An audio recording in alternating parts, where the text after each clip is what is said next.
Boxing. Beats and rhymes. No one can do it better. One of the things I really want to ask you, don't get upset with me, I'm just asking you, Frank, I'm just asking you. I saw Anthony Yarde's name and I saw it linked to a boxer card. I was like, huh? What's going on there? It shocked me when I saw him on a boxer poster. What's happening with Anthony Yarde, Frank? Well, we will see. We will see how that all pans out. Oh, okay. That means there's a bit more to this then. We will see. Okay. In the immortal words of Ice Cube, it ain't over. Frank Warren said, we'll see. The litigation, it ain't over. Speculation, well, what's the point? I haven't got a clue what's going on.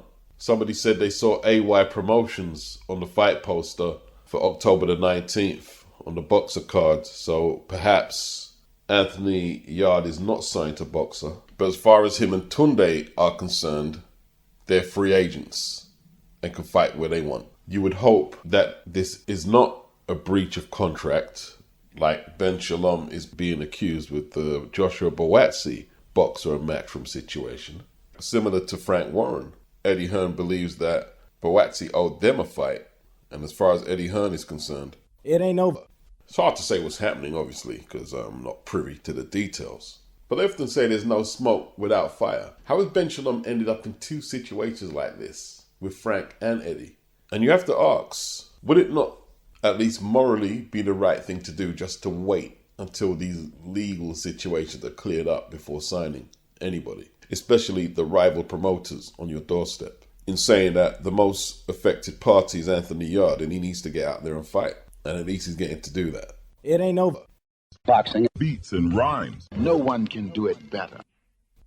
He's a free agent with Devin Haney Promotions. I know he's done a bit of work with Eddie. You're with Matchroom and Under the Zone. How close did that fight get to being made?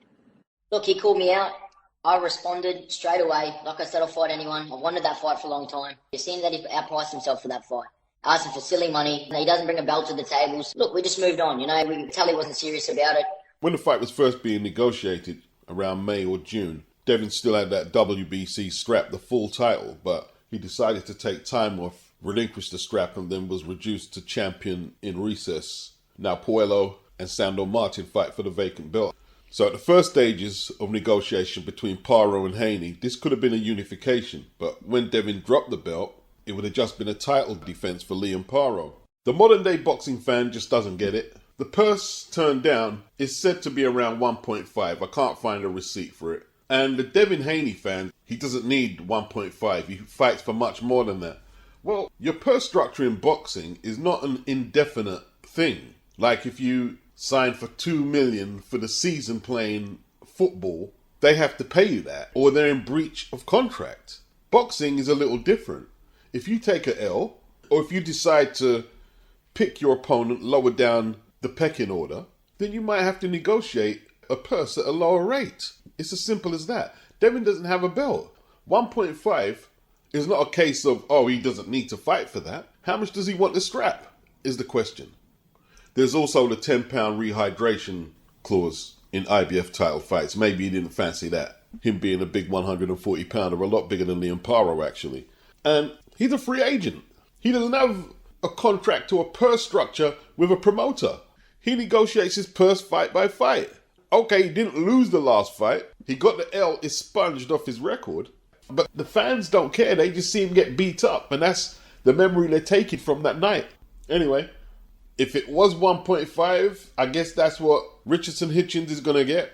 And he's took it. The boogity-woogity Brooklyn boy's about to get his thing. Approximately 300 people participated in this poll. It's a fairly decent sample size. And they've got it 76-24. Liam Paro winning this fight. And he is the underdog. You know what's dangerous about this fight?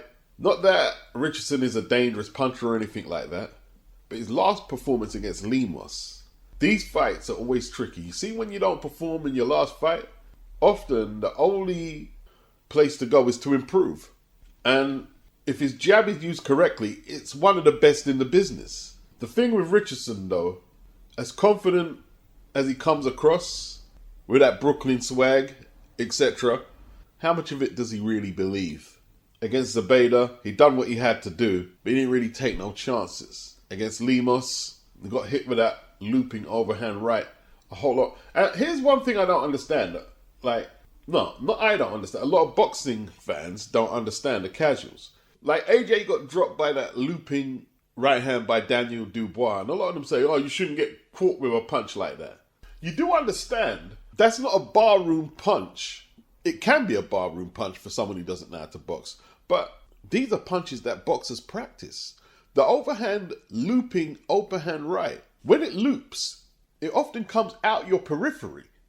And by the time it lands bang on your chin, you don't see it coming. It's a dangerous punch. That punch caught Richardson too much. He was hurt. He was backed up too much. He leaned on a little too much. And it was a contentious decision.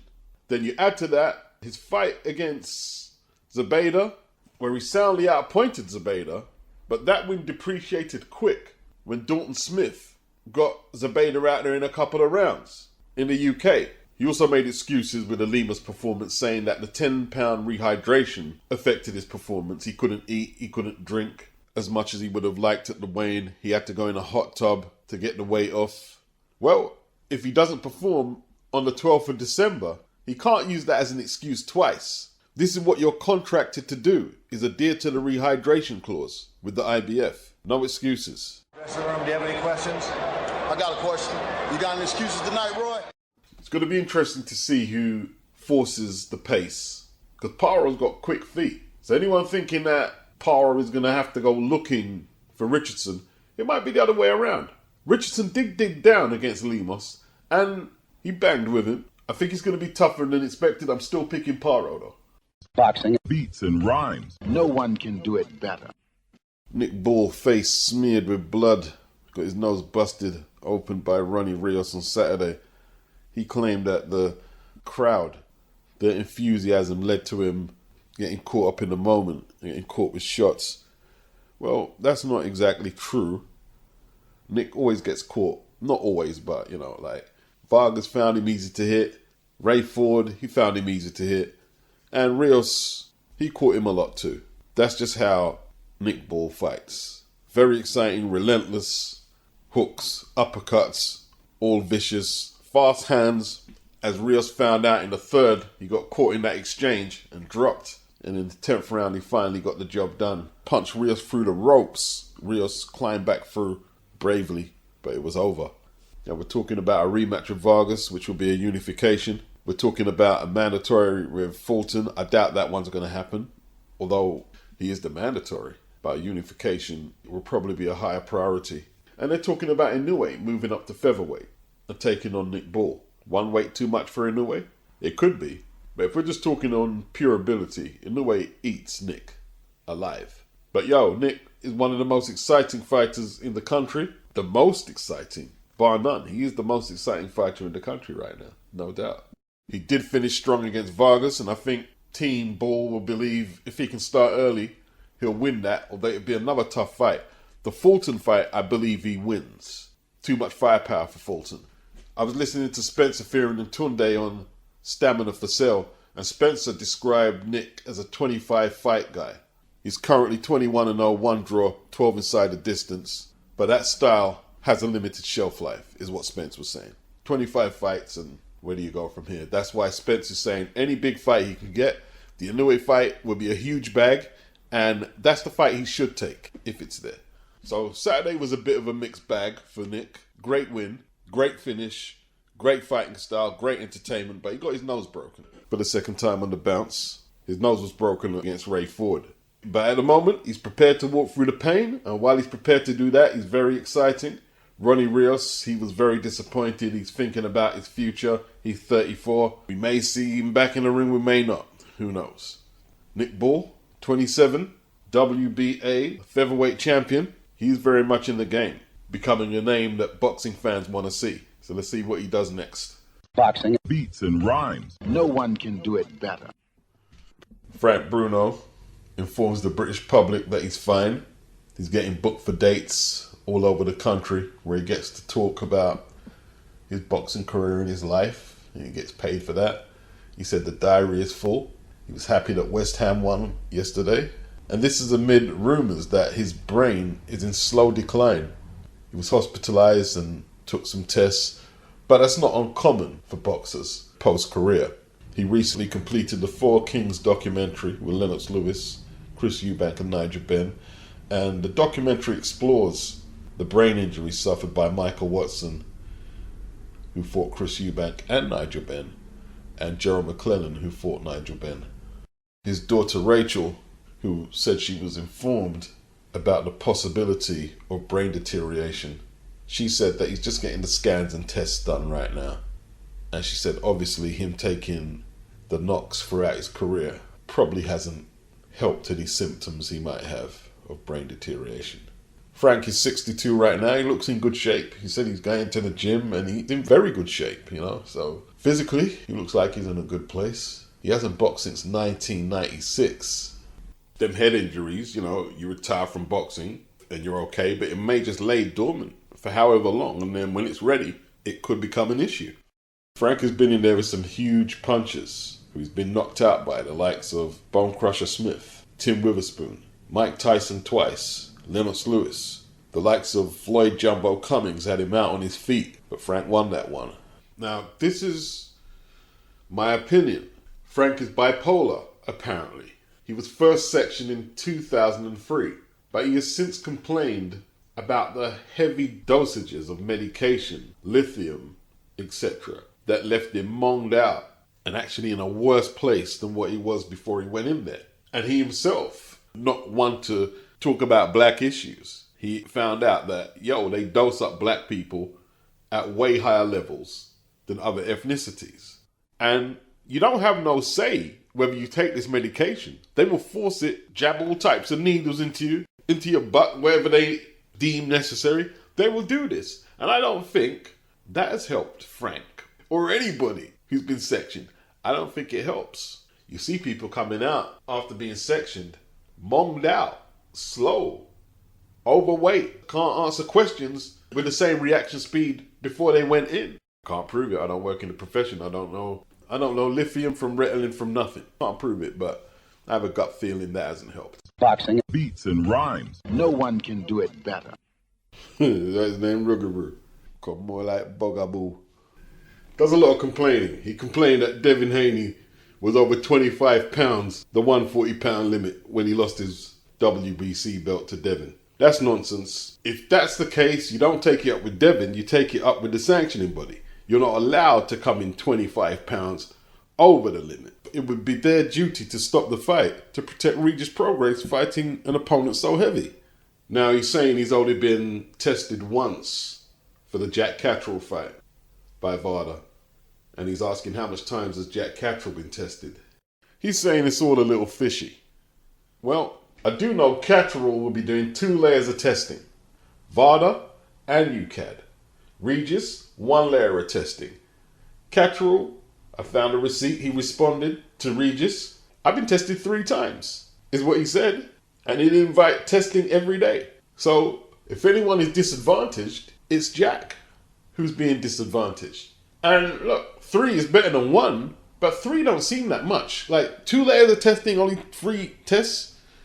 They'll both be tested a day before the fight on the weigh-in, I assume. So that will make it 4 for Jack. I guess that's reasonable.